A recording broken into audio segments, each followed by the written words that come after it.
happening with the sound.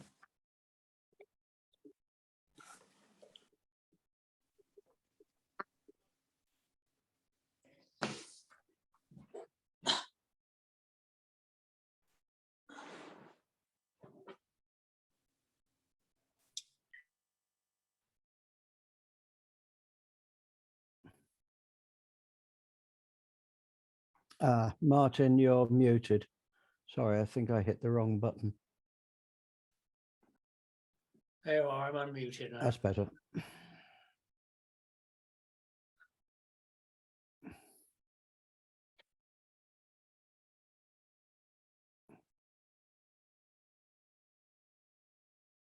Right, and everybody's in.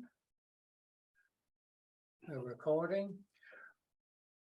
Good morning, everyone. Nice to have you with us.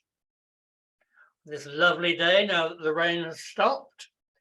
The background picture that is behind Judy's head is Westonbirt Arboretum, straight from the YouTube pictures.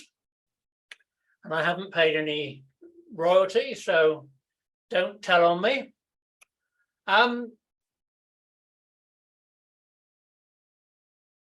On a week this Thursday, I'm doing a reprise of my desert island dish, as I told you. Somebody asked me whether it was different to the last time. Yes, it is, in that Peter Cooley has managed to get a whole range of video clips to associate with my bits of music.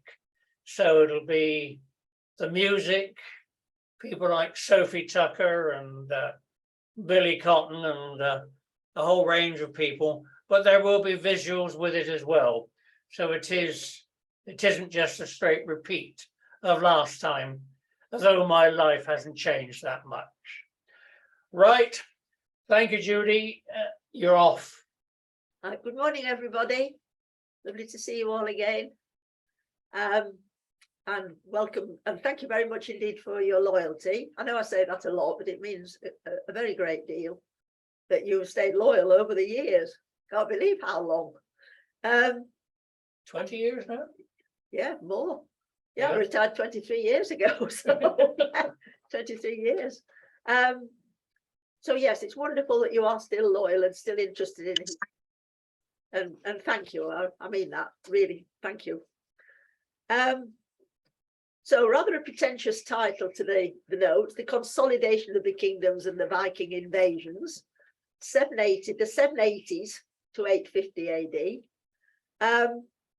Consolidation, we were very fortunate actually in this country. One of the reasons that we became a successful kingdom, if you like, a realm, was that we united early compared with many areas of Europe that quite honestly went on fighting over frontiers and boundaries and borders right through to the 19th and even into the 20th century. Probably heard the phrase about the Balkans, the cockpit of Europe, constant warfare. That's cockpit as in cockfighting rather than cockpit, yes. Driving the aeroplane. Yeah, nothing to do with aeroplanes.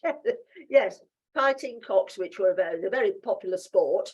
And they put metal spurs onto a cockerel's legs and then set them against one another. It was like dog fighting, but with cockerels.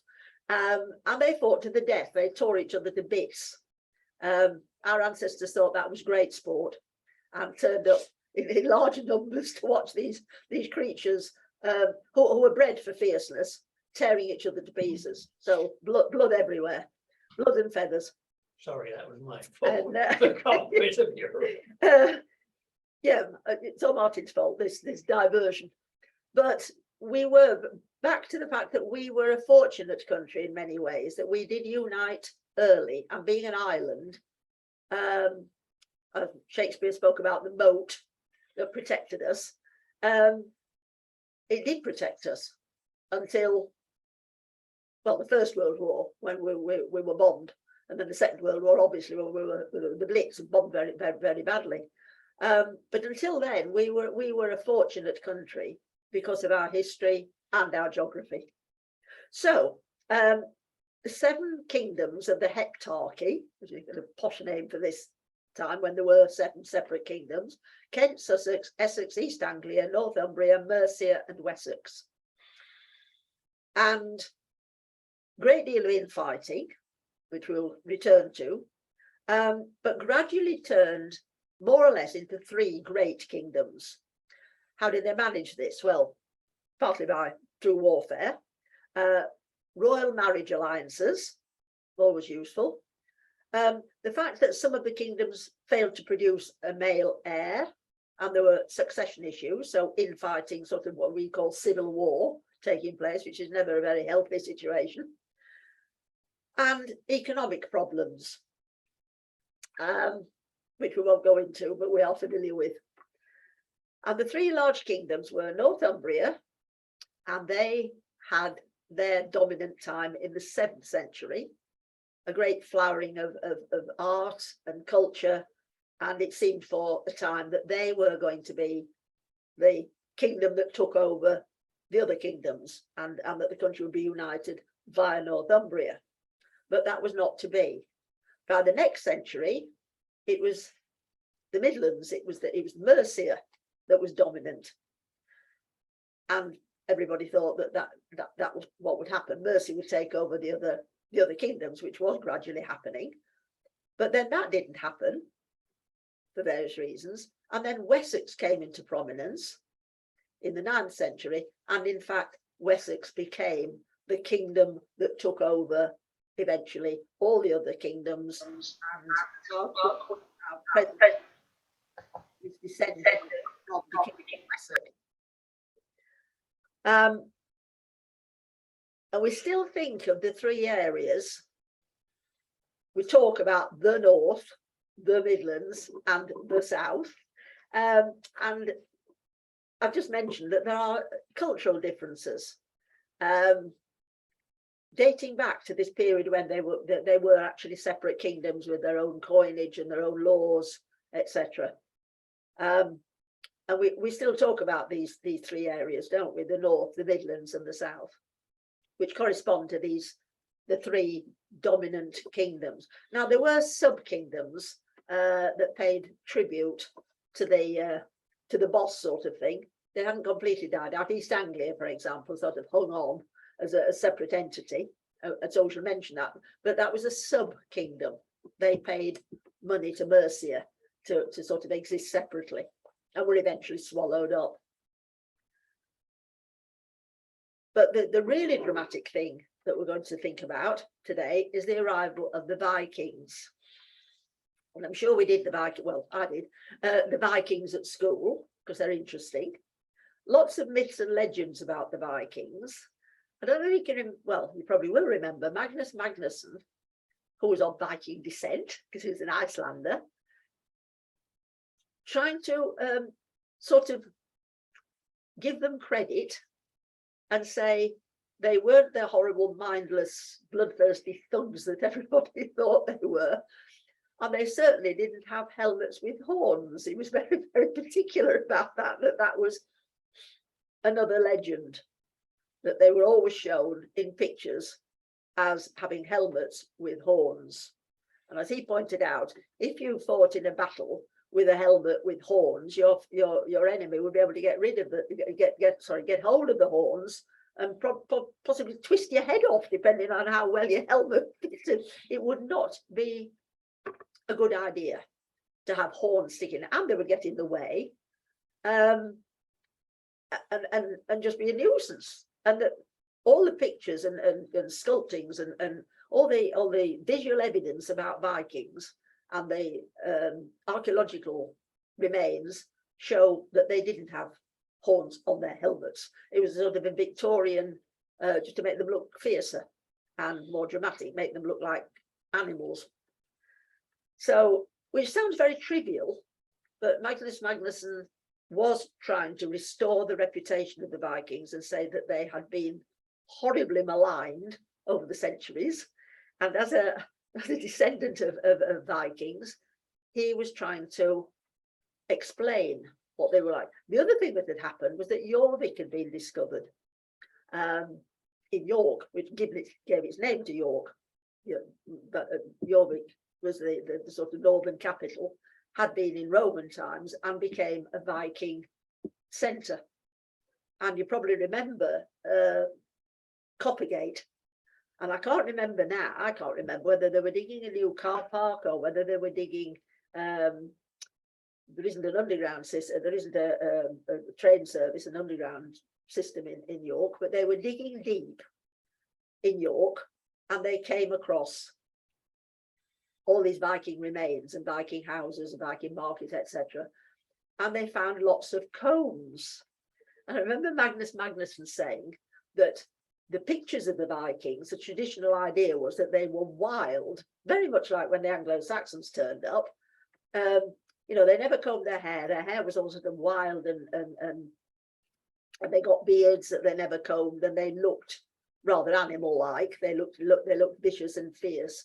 And he pointed out that they found all these combs and that actually Vikings were very concerned about their appearance and were actually very smart and neat and tidy. And he got a lot of flack for that reason, that he was not obsessing, but he was talking about quite small issues like the horns on the helmet, not it being legendary, and the fact that they found all these combs in the houses that they were excavating in Jorvik as a sign of civilization. Vikings had been much misunderstood, and he made it a kind of mission in later life to redeem his ancestors, to redeem them and say that they weren't the horrible, vicious pagan people that they'd been, how they'd been described. However, back to the arrival of the Vikings, 793, an important date, the first recorded Viking attack in England, and they chose Lindisfarne because of the monastery, because they had heard that there were treasures, wonderful treasures in that monastery. So at that stage, they weren't planning to settle here. They were raiders. They were coming to steal, to plunder, to pillage, to take what they could and go home, return to their homeland. They'd heard that in the sacristy, there were wonderful gifts and artifacts made of gold and silver. And these had been donated over the years for use in various services, or sometimes just stored. They'd been given by sometimes people who were grateful, sometimes people who gave them as a gift to the saints or a thank offering. And the Vikings had heard about this, and so they decided they were going to raid the monastery. And there had been warnings, portents they were called. According to the Anglo-Saxon Chronicle, which is a great source of information, gales, unusual shaped lightning. Our ancestors were very interested in the sky because they were used to looking up to see what the weather was doing, because they were growing their own food. They knew a lot more about the weather, really, not more than we do, because we rely on weather forecasts. We rely on professional experts to tell us about the weather.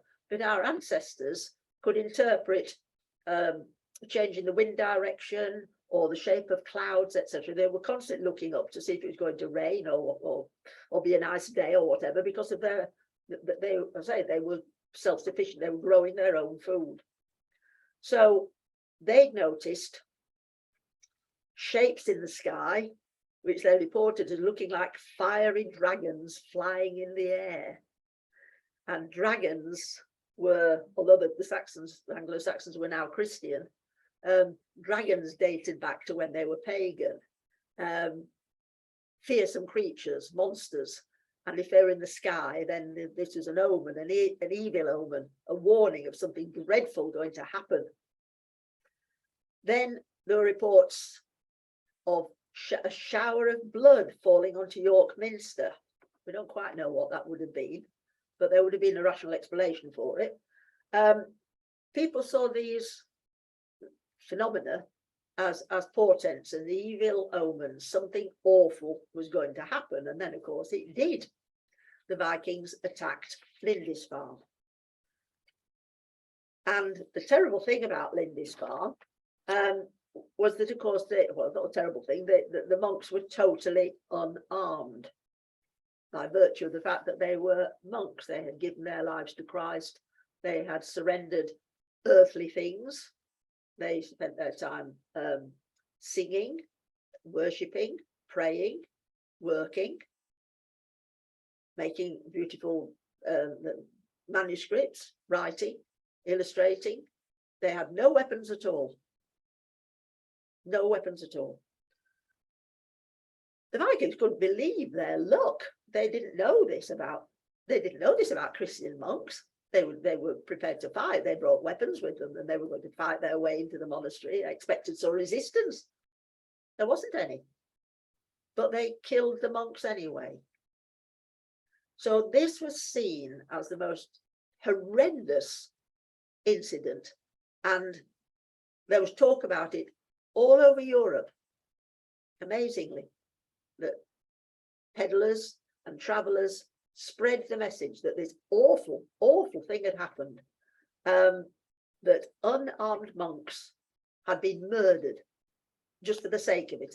It's a bit like when a fox gets into a chicken run and kills the chickens for the sake of it. People say, well, why do they do that? They don't need to eat them. They just kill them because that's what they do. And that's how people felt about these Vikings, that they didn't need to kill the monks. The monks would have surrendered their treasures, but they were killed. And the saints' tombs were opened and desecrated. And the younger monks were kidnapped and turned into slaves. So it was an absolute outrage. Not just that the treasures were stolen, which was sacrilege, but that there were cold-blooded murder, well, hot-blooded murder, and taking away the younger monks and making them into slaves. It was just an absolute outrage, which is why we'd said in today's parlance, it hit the headlines, not just here, but in Europe. But we know now that there had been other unrecorded attacks. King Offa of Mercia had referred to sea-born pagans with migrating fleets, and he was referring to the Vikings. But the psychological attack, the psychological effect of the attack on Lindisfarne is hard to describe, really, because it was so widespread. Lindisfarne was the cradle of Christianity in the north. It was the resting place of St. Cuthbert, who was highly revered and was now a saint, not just Bishop Cuthbert, but Saint Cuthbert. And the murder of unarmed men, now it's interesting, the culture of the Anglo-Saxons, when they arrived, they were pagan, but they had principles. And one of their principles was, you don't kill unarmed people. And we still sort of accept that if people have surrendered their weapons, you take them in as prisoners. They become prisoners of war. You don't kill them. And that is just an awful, unjust, wrong thing to do. That pagans have got standards. Well, these Vikings didn't seem to know that. They had very happily murdered unarmed men and holy men. They had shown absolutely no respect, far from it. It was culturally appalling. There were shockwaves felt throughout Europe. What kind of beasts were these? They were like animals. And the shock, of course, was that the Anglo-Saxons were now loyal, God-fearing Christians. And it was like history repeating itself. People had been frightened of them when they arrived, although they had never behaved in quite the same way. but they were now, you could say, in the taste of their own medicine. But many years later, they were absolutely appalled by what they experienced. Would there be further raids? Yes, there would. But the Vikings had such an easy time in Lindisfarne, no resistance. As they'd hoped, they'd found wonderful treasures in the sacristy, which they, of course, had taken back to their homeland. As far as they were concerned, it had been a rip-roaring success. So, of course, they were going to come back. They were going to find out where the other holy places were, where other monasteries were, and there were treasures. So easy to take. So who were the Vikings? And Martin's found this: Vikings didn't wear horned helmets, plus 7 more Viking myths busted. That they had a bad press at the time and ever since. That link I've listed in there takes you to the paper by that author, and it is really well worth looking up. She doesn't take any prisoners. Yeah, thank you, Martin. So we tend to believe as well, probably because of the way we were taught at school, which was very Anglo-centric. You know, what concerned our country and only our country. We didn't really talk very much, well, certainly when I was at school, we didn't talk very much about other countries. But the Viking, we tend to think we were the only country that were being attacked by the Viking hordes or the Viking menace or all sorts of the Viking monsters. We weren't. It was a European situation, a European development. They were known as the seaborne pagans, and they ranged far and wide. Wherever there was sea, wherever there were seaways and rivers that they could navigate. So Norwegian and Danish Vikings tended to raid the Atlantic islands and Western Europe, Holland, France, Spain, England. The Swedish Vikings turned east, crossed the Baltic, attacked Eastern Europe and Russia, and then countries bordering the Black and Caspian Seas. All sorts of evidence of this, apart from the Anglo-Saxon Chronicle and stories. Merchants saying these people had arrived and describing how they looked and how they talked and saying where they'd come from. But coins, very interesting way of tracking where people were trading. And the Vikings did buy things, obviously. They didn't just steal all the time. They did trade. They set up trade routes. And so Viking coinage has been found in what was then Constantinople, Istanbul. So you got proof that they were trading, that there were connections. Question, you probably again did this at school, I remember we did. Why did the Vikings suddenly become an issue? What were they doing before, and why did they suddenly become such a menace? Why were they leaving their native land in ships and raiding and pillaging thousands of miles away from home? What was the motive? What was the reason? So there's several theories, some of which are a bit sort of wild and not particularly plausible. One of them, actually, in 1020, before the Norman Conquest, suggested that there was overpopulation, which is quite a sensible suggestion, owing to excessive sexual activity. I don't know quite where they got that from, but that was because they were pagan. That was the belief that they were pagan, and therefore they were like animals. They're out of control sexually. Poverty, much more convincing.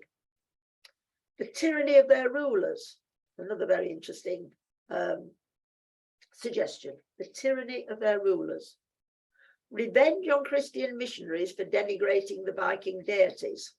That's a fairly new and again quite plausible suggestion, because the Vikings did hold their deities in very high regard and were very afraid of them, that they would take vengeance.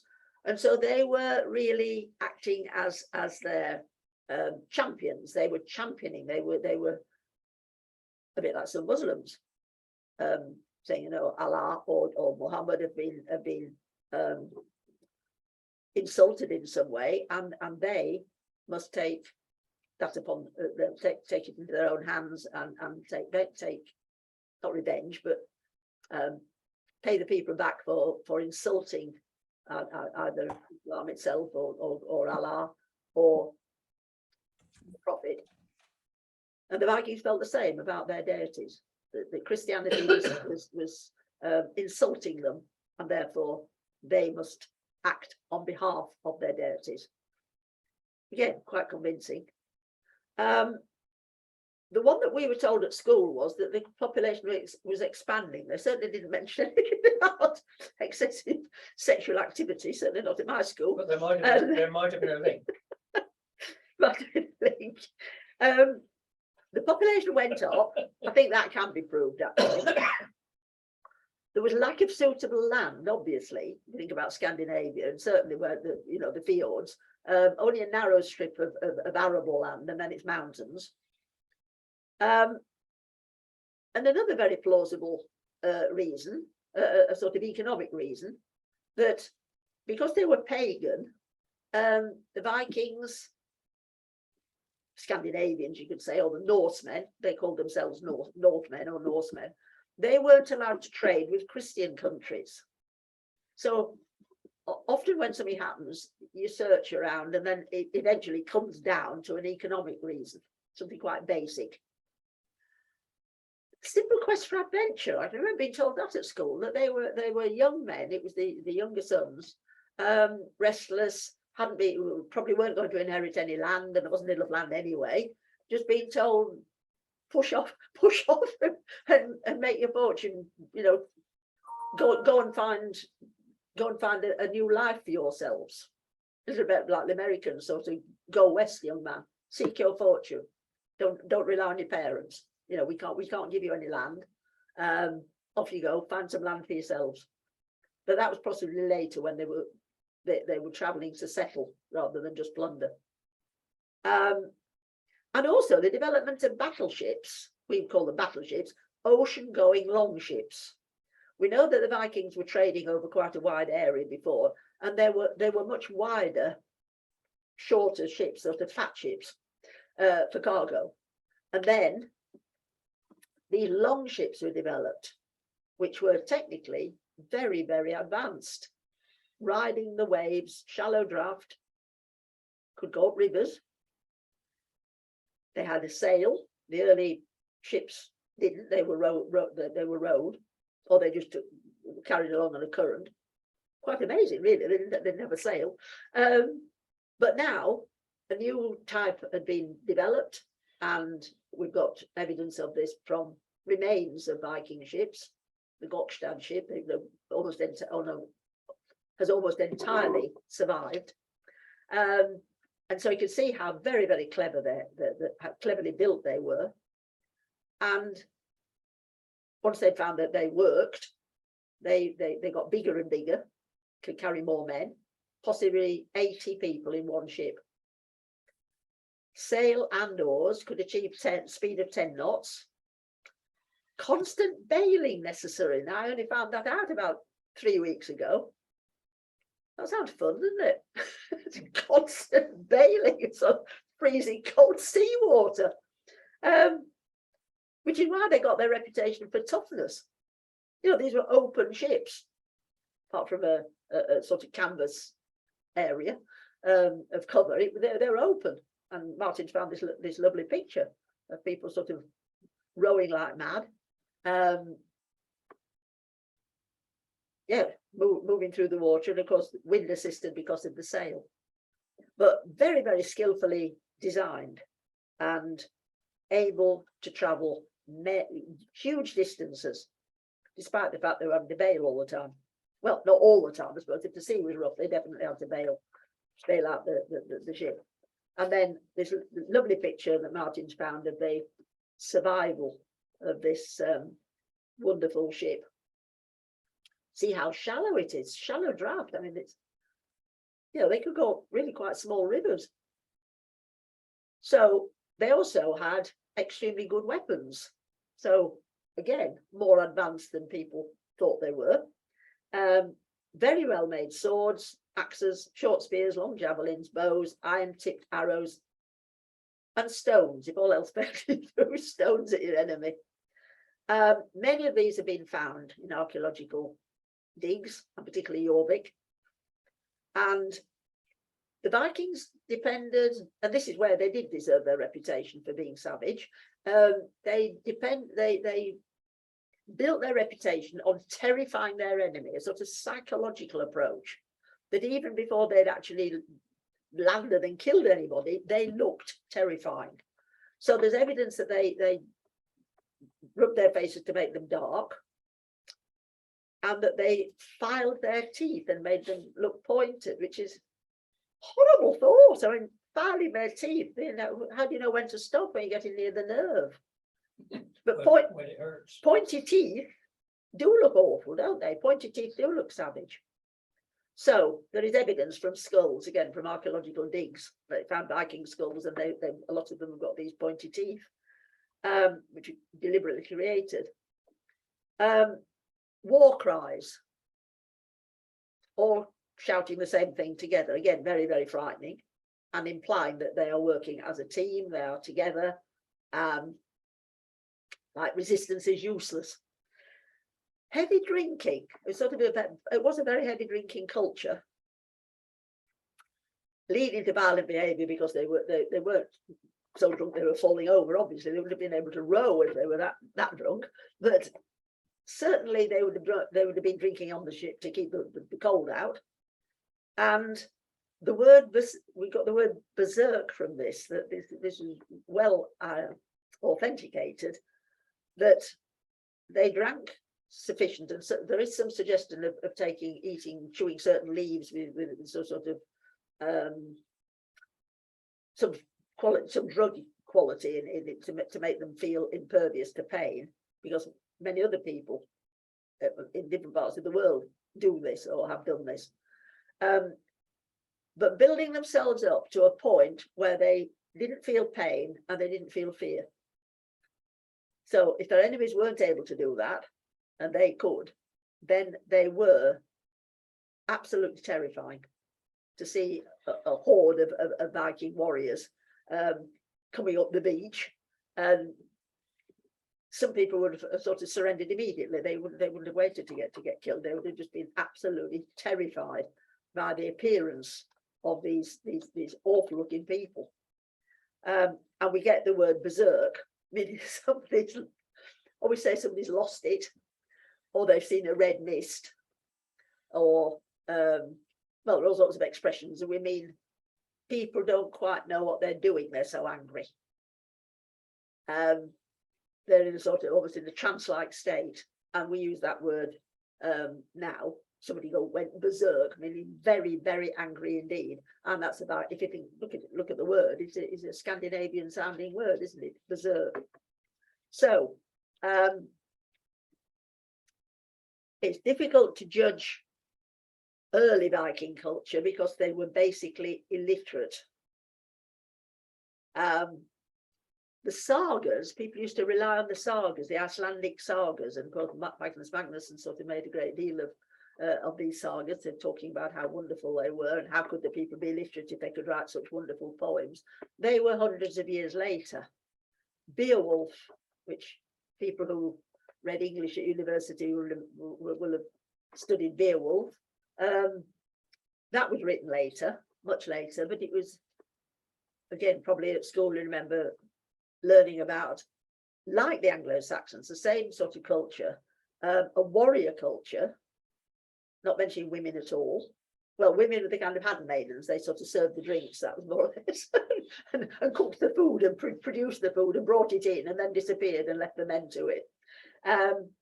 Drinking in hall, drinking and feasting, and Valhalla, of course, was a warrior paradise. Again, no mention of women, where what they believed was that if you fought well in battle, we would say mentioned in dispatches, after the battle, if you had fought bravely and your commanding officer, your warlord, had spotted this, had seen how bravely you'd fought, you would be rewarded at the feast the same evening in hall. So a huge fire, usually in the middle of the hall, tables all the way around. We'd call them trestle tables. So tables all the way around, lots of food, lots of drink. And they used to say, like the Saxons had done, they wanted to be remembered in song and story. So the minstrels came in and sang about warriors from the past, their dead relatives, their ancestors. And that was what they wanted more than anything. They wanted to be remembered in song and story. But immediately they wanted some kind of recognition that they'd fought well, like being mentioned in dispatches or being given a medal. And that was the looted weapons looted from the enemy. Now we think looting dead bodies is a rather disgusting thing to do, but it was actually part of Viking and had been part of Anglo-Saxon culture. That when you'd killed your enemy, you stripped him of all anything of value, rings, and so on, but particularly weapons and helmets and shields. They were then piled up at the side of the fire in the middle of the hall, so everybody could look at them while they were feasting and drinking. And then it was sort of presentation time. The warlord would then move forward, somebody would hand him certain, they would have been sorted out into categories. And the best of these items, the best sword and the best helmet and the best shield, would be given to the man who had been nominated as having taken the most risks or killed more than anybody, killed more people than anybody else, or taken more prisoners for selling for slaves. The most successful would get Man of the match. the best. Yes, Martin just said man of the match. Yeah, so I mean, it's just something to really look forward to and hope that you would be rewarded. If you'd not managed to do much killing, or you just haven't been in the sort of center of the action, you'd probably end up with something, because there's this huge pile of plunder. And one of the things, which again I only found out about 3 weeks ago, was that this was a motivation for continuing to attack places where there were many treasures, and also keep fighting to take from the dead.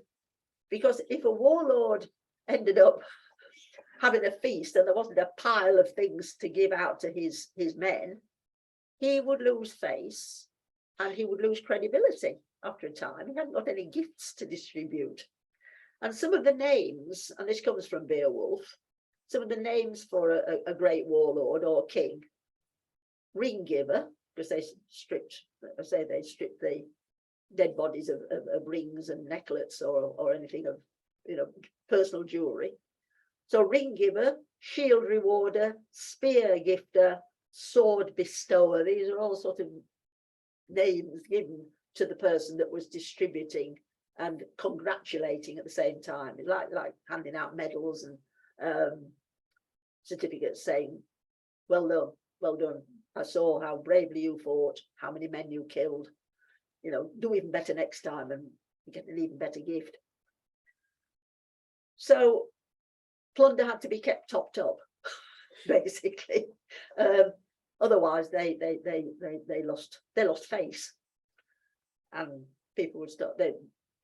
You had to be loyal. That was very important. Like with the Anglo-Saxons, that while all this was happening, you were totally loyal to your lord.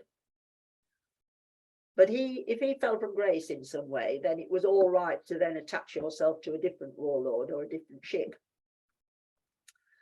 So Viking successors. And again, I can't remember doing this at school. I can remember doing Lindisfarne, learning about Lindisfarne. And then we sort of jumped straight to King Alfred, I think. I can't remember doing anything much in between. The Northumbrian monasteries, Lindisfarne, Monkwearmouth, Jarrow, Hartlepool, Teignmouth, looted, pillaged, destroyed again and again. And not just one raid, it was so easy. You know, these monks still didn't have any weapons. You know, even though they'd already been attacked, they rebuilt, regrouped, attracted new novices, and then it happened again. Got new treasures. Happened again. Of course it did. It was so easy for the Vikings. It was on the coast. They could get back easily, get back home with all this wonderful treasure that they discovered. 50 sites in Ireland destroyed.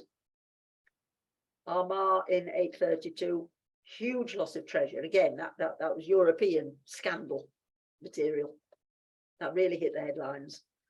Dublin, attacked in 837, 840, 841 AD, and the Vikings held it until 980 AD. And this is something I can't remember doing at school.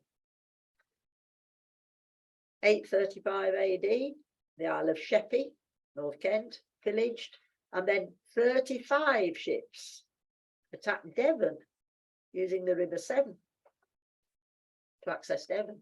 This was a new development, going up the rivers in these very shallow draft boats, ships. Then they got inland as far as Worcestershire, Breedon Monastery in Worcestershire attacked and looted. Nottingham, again, inland, but on the river. Trent, marvellous, because Trent's got a deep draft. So this is horrifying. The Vikings are coming inland and raiding and pillaging and looting. People are becoming absolutely terrified. They don't feel safe anywhere. The whole of East Anglia, which was a kind of sub-kingdom, captured after the murder of Edmund, who became Saint Edmund, the martyr king. And then 874, Tamworth destroyed, the capital of Mercia. Lichfield attacked, the spiritual capital of Mercia. The cathedral desecrated. You know, we are talking, this is crisis time. And by the end of the 9th century, all the kingdoms had been defeated apart from Wessex. And the Vikings, or they call themselves Norsemen, men from the north, were in the ascendant. And now they weren't just raiding, they weren't just looting and pillaging and murdering. They had seen what a wonderful country it was compared with their country. As we said before, there was everything here. The climate was better than theirs. There wasn't as much darkness because it's further south. So better climate, better land, lots of arable land, good quality grass because of the rain. Well, we don't like rain, but it makes good grass. It makes very good cattle.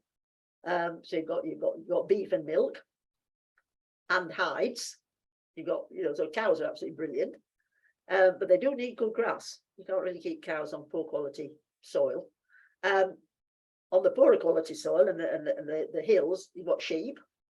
So, and they did actually use sheep milk. Although that's not the reason that you keep sheep. So you've got mutton and wool. You've got lots of raw materials, particularly wood. You've got lots of woods, different sorts of wood available because of the forests. Lead, iron, natural stone, if you needed stone, plenty of stone. It was an abundant land. We don't think of it that way, but it was. It was an abundant land.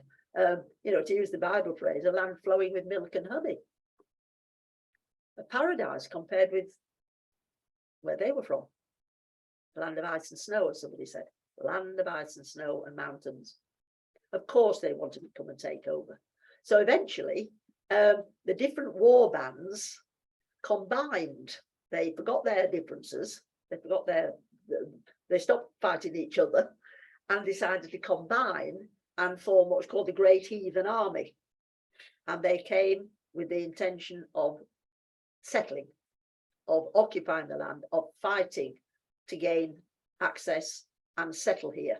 And that was an even more frightening development in the 8th century, that they were intending to settle. They were coming to stay. And this leads us, of course, to what measures were taken to defend this country, what measures were taken. Well, there was kind of running away, running away and hiding until they went. That was going to be very sensible when it was the Great Heathen Army that was sort of roaming around and sort of taking over different areas, bribing them. That worked on a temporary basis, but obviously it wasn't a very effective way of coping with them. Trying to make some sort of a treaty with them, which also was only a very temporary palliative. It didn't really work. They were determined to come and settle and stay here. So that wasn't a very good idea. And in fact, the different kingdoms didn't really know how to cope with this at all. There was enormous fear. There were special prayers written to be said in church from the violence of the Northmen. Dear Lord, save us and protect us. Special prayers and fast days, trying to ask God to intervene. Please make them go away. Make them go away and leave us alone. Fat chance. They'd seen the country now. They'd been inland. They'd gone up the rivers. They'd seen how splendid it was and how much there was that they didn't have. They were determined to stay here, to settle, to stay. So then we come, and I think probably we all mentioned, or if we did history, we all kind of concentrated, our teachers would have concentrated on Alfred, because after years of struggle against what called the heathen horde or the Great Heathen Army, the Great Danish Army, it was like a savior appeared, somebody who had a different method, somebody who seemed to know what they were doing. So we turned to Alfred, the only king we've ever had that got the title, or the only monarch that's had the title Great. So who was he? Well, first of all, he was born in 848, right in the middle of the great Viking invasion crisis. Youngest son of King Ethelwulf, and his first wife, Osbra, who both died when Alfred was young, so he was actually disadvantaged. He also had 3 other brothers who were older than him, who reigned in turn. So really we're saying, when he was born, it didn't seem very likely at all that he would ever become king. Not at all. So one by one, his brothers died or were killed fighting against the Danes. The new name for the Viking, the Danes, although of course they weren't all from Denmark. It was just an easy way of talking about them. Viking is thought to have come from Vik, narrow inlet, fjord. But there are different theories about that as well. But the word Viking had now been abandoned because they were now trying to settle, so the name changed to Danes. The other kingdoms, some of them had fallen from power because they had followed strict primogeniture, which meant the king's son, if he had one, would always succeed. They didn't have women. The Anglo-Saxons had honoured women, but the Danes didn't. And many of the Anglo-Saxon kingdoms didn't recognise the ability of a woman to take over. That changed. So King Alfred's daughter became very eminent in Mercia. But if they hadn't got a son, then a brother could take over. But in many cases, if there was an infant, even a young child, they would take over as the next king, which was rubbish, really, when it came to defending that kingdom against the Danes. You got a child king, and people who were very annoyed that the child had taken over when they thought they should be in power. So then there'd be a civil war, which was totally unhelpful when they should have been united and facing the enemy. In Wessex, very sensibly, they didn't follow primogeniture. Alfred's brothers died And then the next adult took over, and that was a brother, not a son. Very sensible, as it turned out. Adult siblings were chosen instead of young successor, the true successor, primogeniture, the true successor. Different arrangement made. So, as already said, Alfred's our only monarch designated great because of his for his heroic attempts at solving the Viking problem, the Dane problem. So what he did was use his brain. He used his intelligence, not a knee-jerk reaction. Not trying to bribe them and or fighting them and then giving in or just accepting defeat. I mean, an example of a kingdom that had failed and had collapsed into Danish hands was Mercia. Mercia was the most powerful kingdom in the 8th century. You know, everyone would put their money on Mercia finally taking over the whole of England. But they failed for various reasons. Poor succession choices, as we've just said. They accepted children as monarchs. That didn't work. Constant war against rival kingdoms. 43 battles over 250 years. 18 against East Anglia, which they finally overcame. 14 against Wessex and 11 against the Welsh and the Northumbrians. They were just fighting all the time. So Alfred became King of Wessex aged 21 and was defeated. I mean, if he died young, he wouldn't have been Alfred the Great because he was, you know, he and his army were certainly not doing very well. The Danes were absolutely in the ascendant. And he may well have done this at school, that he retreated into the Somerset levels, the famous marshes, which had now been drained, of course. But in his day, it was a bit like the fens. Treacherous unless you were aware, unless you were local, unless you knew where the paths were, you could easily drown. And even when you were on a path, some of them were quaking. It was a bit like quicksand. You had to be very, very careful. And you know, if it had been raining, then you didn't go on the paths because they would suck you in and you'd die. So this was a good place to go because the Danes were afraid of these marshy areas. They didn't venture in because they didn't know their way. And so he made the Athelney, the centre was Athelney, a place called Athelney, and that he made that into his headquarters. But at that stage, he was failing. But he was trying over and over again. He didn't give in. He didn't give in to the Danes. He went on trying. He kept on somehow managing to create a fighting force. So we know that he must have had charisma. He must have been able to attract people, even though the odds were against them. A good Christian, so he certainly wasn't talking about Valhalla, because they didn't believe in Valhalla anymore. But, and we don't quite know how he did this, but it must have been just his personality. He managed to keep on attracting young men into his army. So as fast as people were killed, he was managing to replace them. So into the marshes, into the Somerset levels, and then at last, he managed to defeat the Danes at Eddington. And he kept them at bay. He reorganized the military service. He created garrisoned fortresses as army HQs, and he created a navy. He's called the father of the British Navy.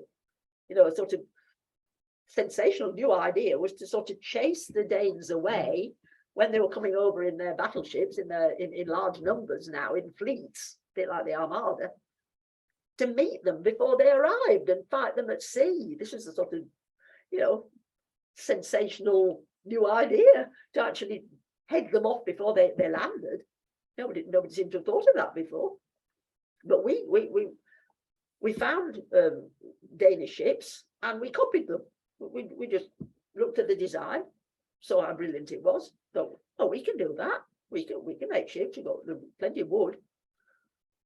plenty of wood. We can do that as long as we know what we're doing. And that was very successful. Intercept the Danish fleets, fight them at sea. Wonderful. And the idea of having military centres, garrison towns, later called, defending every area. So instead of waiting for the Viking army to the Danish army to turn up and then sort of run about screaming and saying they're here, what should we do? Let's run away. People were waiting for them. Men were waiting, fully armed. So churches are used as stores for weapons. That took quite a lot of arranging, because the church hierarchy was saying, oh no, you can't put weapons in the church. What a terrible idea. Well, needs must. Where are we going to store the weapons? We need a stone building. We need somewhere safe to keep them. And we know it's got to be a central place. Everybody knows they can go there and get weapons. If they haven't got any satisfactory weapons of their own, that's where the weapon store is. What a good idea. These are sort of practical ideas. And the idea of military service, so that there was always an army, instead of having to rustle up an army, because people didn't want to fight because they were farmers. The idea of what we now call a militia, a citizen's army, always ready and waiting. But his greatest achievement was, again, intelligent, making peace with the Danes, fighting, and then, from a position of strength, making peace. It had been tried several times, but from a position of weakness, the Danes sort of laughed merrily and carried on fighting. So their leader, Guthrum, agreed to be baptized. Now, a few years ago, there was this sort of discovery that Guthrum had boasted that he'd been converted 10 times. He'd been baptized. He'd been baptized over and over again, because other warlords or kings had had this idea of making him a Christian, and that would calm him down, and the rest of the Danes would all become Christians, and that would calm them down, as it had worked with the Saxons. They'd stopped being so warlike. But it had been at sword point. And apparently this had happened a lot, that a lot of the conversion of the Anglo-Saxons, it hadn't been voluntary, it hadn't been from the heart, it had been somebody who was threatening to chop their heads off if they didn't, if they weren't baptized, and sort of marched down to a river and baptized en masse. No wonder they reverted, like Penda and well, he hadn't been baptized, but no wonder it took so long to convert Mercia. Because they were converted at sword point, it was called, not genuine conversion. So that's what it had to go through. And this time it was sincere, and King Alfred offered to be his sponsor or godfather. And in 886 AD, a treaty was negotiated, the Treaty of Wedmore, absolute turning point in our history. Very, very controversial. Must have been controversial at the time, because it meant handing over territory to the Danes, that they didn't need to fight anymore. We were giving them sort of half of this country, and it became known as the Dane law, where Danish law operated. It didn't mean that all the Anglo-Saxons moved out of the area. It just meant that the Danes would be the governing body. They would be in charge. The north and the east, the areas that had been most heavily raided and attacked, would become Danish, and the south and the west remained English, with Wessex kings as monarchs. And they would use York as their headquarters, hence Jorvik. So Wessex expanded, therefore, without the need for aggression. The Danes and the Norwegians settled down and became farmers and traders, just as the Saxons had done. But this was a most generous settlement, and it worked. It was generous, it was controversial, it was radical. Let them have the land. There is plenty of land, especially in the north, or the Yorkshire Dales, and Northumberland. Plenty of land. You know, there's room for the Danes. They can settle, they can farm. That's what they want. They're going to keep on attacking until they get what they want. So let's accept that. Let's accept the inevitable. What a generous thing to do. Like Churchill said, jaw, jaw, instead of war, war. Talk, make a settlement, make an agreement, shake hands on it and stick to it. And as we probably remember from school again, this didn't actually last. We had this king called King Ethelred the Unready. You probably remember about him. Unready didn't mean he wasn't ready when the Danes attacked, or that's what it says in 1066 and all that. It's a sort of misspelling of unready, which means lacking in counsel. So it's a bit like Ethelred the Unwise, or Ethelred refusing to listen to good advice. And you probably remember that he used bribery, Danegeld, specially minted money to pay the Danes off, because they hadn't stopped attacking. Some had settled, but there were still other war bands coming from the north attacking this country. So he reverted to the old idea, we'll pay them to leave us alone. Well, I think we all know that that doesn't work with bullies, because that's really what the Danes were by this time. They were sort of like bullies. How do you deal with them? If you take no notice of them, that doesn't work. Try to come to an agreement with them. We're talking about bullies, that doesn't usually work. But bribing them, the worst of all ideas, because they're just going to keep on coming back thinking, well, this is great. We're getting what we want without having to risk anybody's life. So anyway, Alfred is famous for fighting when all seemed lost. And we're going to do back again in a fortnight. Why he was called the Great wasn't just because of his very effective way of dealing with the Danish problem, but also his work as a peacetime king. Wonderful, wonderful peacetime king, and that's how he got his title of the Great.